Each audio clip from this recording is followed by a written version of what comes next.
Fala pessoal, tudo certo? Na aula passada, pessoal, a gente falou sobre o SCR e a gente conversou e fez os cálculos de como que o SCR entrega a potência para a carga, né? Como que a gente faz o cálculo, dependendo do ângulo de disparo, qual é a proporção da potência que vai chegar na nossa carga, né? Só que a gente pode lembrar que no SCR a gente tinha um probleminha, né? Que probleminha era esse? Que o SR ele só conduzia em uma direção, né? Que era na direção do catodo, aliás, desculpa, do anodo para o catodo. Como a gente sabe, em corrente alternada, a gente possui duas direções, né, de corrente, né? Em meia onda ela está numa direção e na outra meia onda ela está em outra direção, né?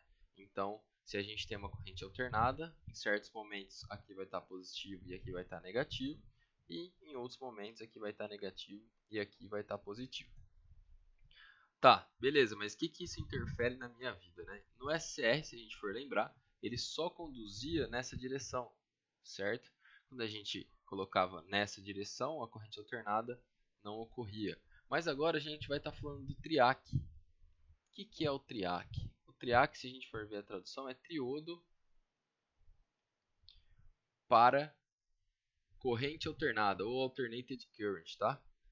Então é o triodo Ca, né? Ele foi feito para suprir essa necessidade aqui do SR, tá?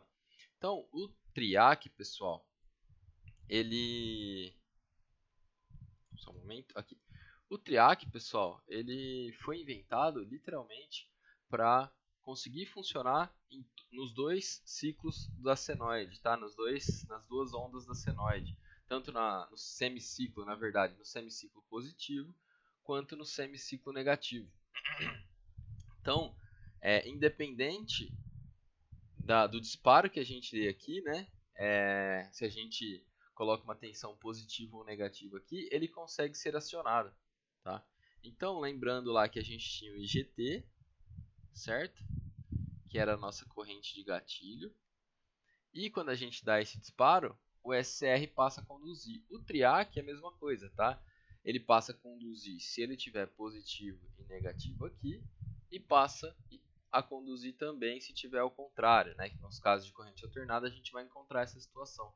Então ele conduz corrente para os dois lados, então ele consegue limitar a potência da carga em ambos os semiciclos da senoide, certo? Então essa é a vantagem do triac em cima do SR. Outra vantagem é que ele pode ser disparado se a gente colocar corrente em qualquer um dos lados, tá? Tanto entrando no triac, tá? Quanto saindo do triac. O que facilita a gente também em acioná-lo com corrente alternada, tá? A gente não precisa de uma corrente contínua, né? Uma corrente que tem só uma direção para fazer esse acionamento. Beleza? Então, essa é a peculiaridade básica aí do triac, tá? Então, se a gente puxar esse gráfico para cá, a gente pode analisar o funcionamento do triac de acordo com a senoide, né? Então, se a gente dá um disparo aqui em 1,1 grau, independente se ele está no semiciclo positivo ou no semiciclo negativo, nesse caso ele vai disparar e ele vai entregar, então, a potência para a carga, tá? Ele vai entregar a potência a partir do ângulo de disparo. E quando chega aqui em zero, o que vai acontecer? Lembrando que em zero, os nossos tiristores param de conduzir e a gente vai precisar dar outro disparo no mesmo ângulo, no caso aqui em 180 mais 1,1, para que ele volte a conduzir. Beleza? Então qual que é a vantagem desse em relação ao SR? O SR, a gente pegava só esse semiciclo. Então a gente pode considerar que metade da nossa potência era deixada de entregar a carga, tá? Que era essa metade do semiciclo negativo. Já no triac, os dois semiciclos podem ser entregues aí a carga, tá? Então essa é a nossa vantagem. A gente não vai se estender muito, mas é assim que funciona esse cara. Então polarizei ele. Ele tem que estar polarizado, tá? Negativamente ou positivamente, MT1 em relação a MT2, tá? E MT2 em relação a MT1, e eu jogo um pulso aqui no gatilho, tá? Um pulso, né? Eu jogo uma corrente aqui no gatilho, né? Por exemplo, eu jogo aqui uma corrente, tá? Não precisa ser do tamanho da onda, mas joguei essa corrente, ele passa a conduzir. Beleza? Até quando? Até que os meus terminais MT1 e MT2 cheguem em 0. E aqui é a mesma coisa, tá? Dou o pulso aqui. Lembrando que esse pulso ele pode ser negativo e ele pode ser positivo. Ou ele pode ser positivo, não importa, tá? Que ele vai passar a conduzir e vai entregar, então, essa potência para a carga, tá? Então a gente consegue fazer o recorte de onda em ambos os sentidos nesse caso, tá? Em ambos os sentidos de corrente. Beleza, então. A explicação aqui é muito parecida com o SR, mas vamos para a prática direto, tá? Aqui na prática, pessoal, a gente vai definir alguns valores para esse tiristor aqui. Então, o TIC 106B, 226B, desculpa, ele vai ter algumas propriedades, tá? O IGT desse cara aqui, que é a corrente de gatilho, ele tem que ser no mínimo 50 mA para que ocorra o disparo, tá? Para que a gente tenha um disparo seguro. Então, o IGT, que pode ser para qualquer uma das duas direções, ele tem que ser no mínimo 50 mA. E a queda de tensão aqui, em qualquer um dos quadrantes também,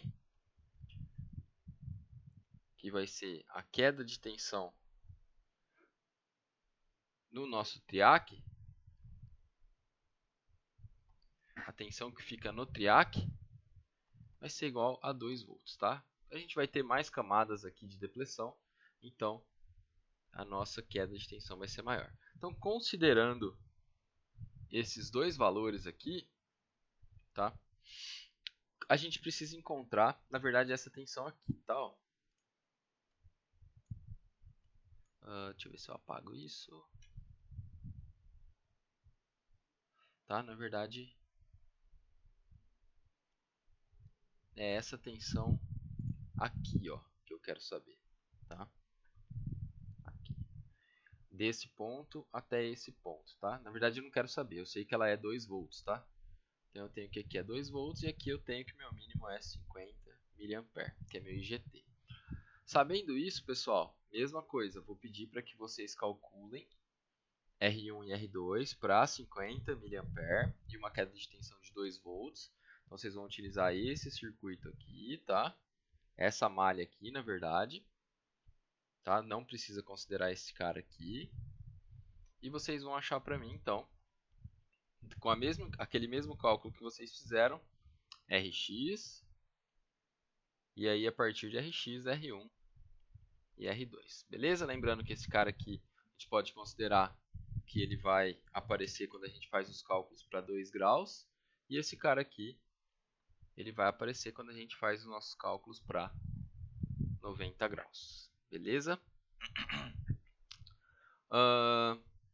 Feito isso, né, encontrado o Rx, a gente vai conseguir determinar aqui o nosso circuito, né, os ângulos de disparo, aliás, as resistências para que a gente tenha um ângulo de disparo variando então de 2 até 90.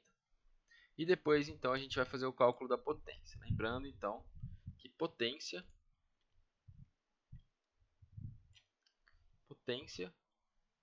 em corrente alternada vai ser igual a o V eficaz, tá?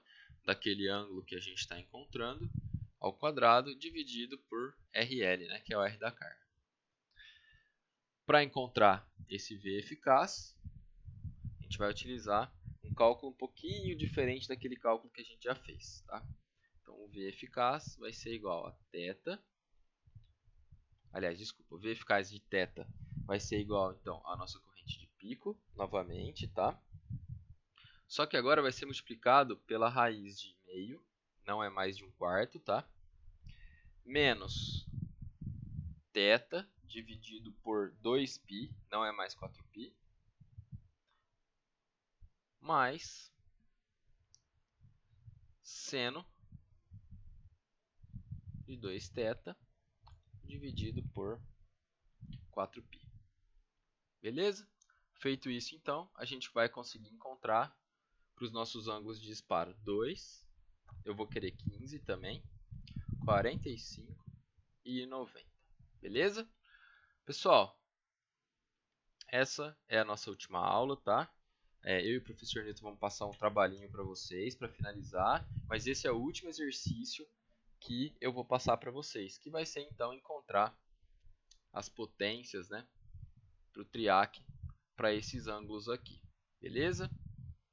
E também encontrar o valor de R1 e R2 comercial, assim como vocês fizeram para o SR. Beleza, pessoal? Valeu pela atenção de todos e um abraço.